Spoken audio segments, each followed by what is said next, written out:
turi mu gihe cy'akarindagiza, ubwo abantu benshi bona badamaraye, bakaba bameze nk'abamaze kuruhuka. Satani washyizeho umwete aratwara benshi, abantu b'Imana barimbuwe no kubura ubwenge, abantu b'Imana barimbuwe no kubura ubwenge.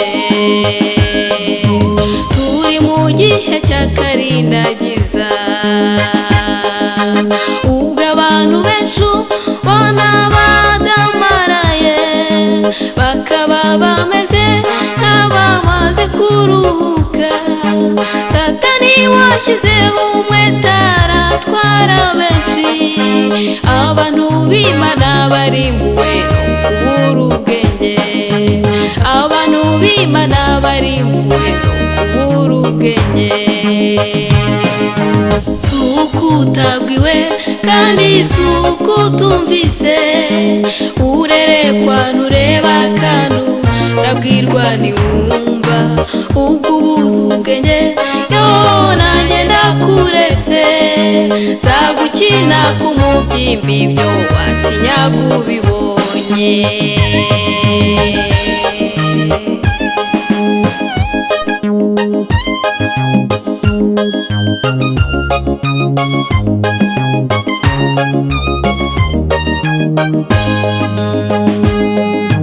Wirangazwa n'uyu munezero w'akanya gato, aka gahe gato dufite kituma wirara, kituma wigomeka nk'ugomera uwaguhamagaye, kituma wibagirwa amasezerano mwagiranye, kituma wibagirwa amasezerano mwagiranye.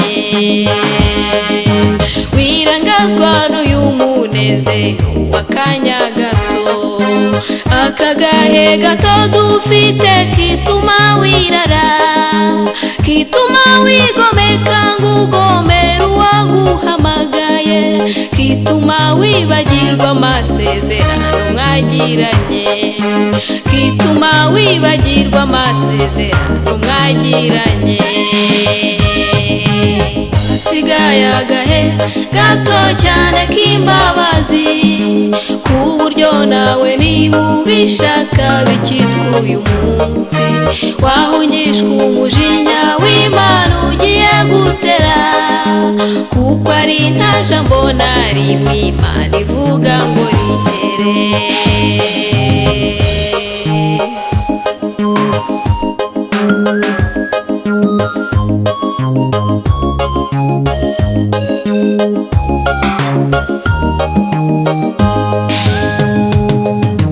Dore wabwiwe byinshi n'uwo kukubamo, abakozi b'Imana nabo ntabwo bacecetse, hari nabo yagutumagaho bavuye kure.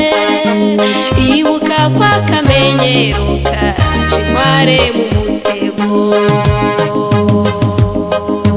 dore wabwiwe byinshi n'uwo kukubamo, abakozi b'Imana nabo ntabwo bacecetse, hari nabo yagutumagaho bavuye kure. Ibuka kwa kamenyero kaje inkware mu mutego. Hasigaye agahe gato cyane k'imbabazi, ku buryo nawe niba ubishaka bikitwa uyu munsi wahungishwa umujinya w'Imana ugiye gutera, kuko ari nta jambo na rimwe Imana ivuga ngo rihere. Hasigaye agahe gato cyane k'imbabazi, ku buryo nawe niba ubishaka bikitwa uyu munsi wahungishwa umujinya w'Imana ugiye gutera, kuko ari nta jambo na rimwe Imana ivuga ngo rigere.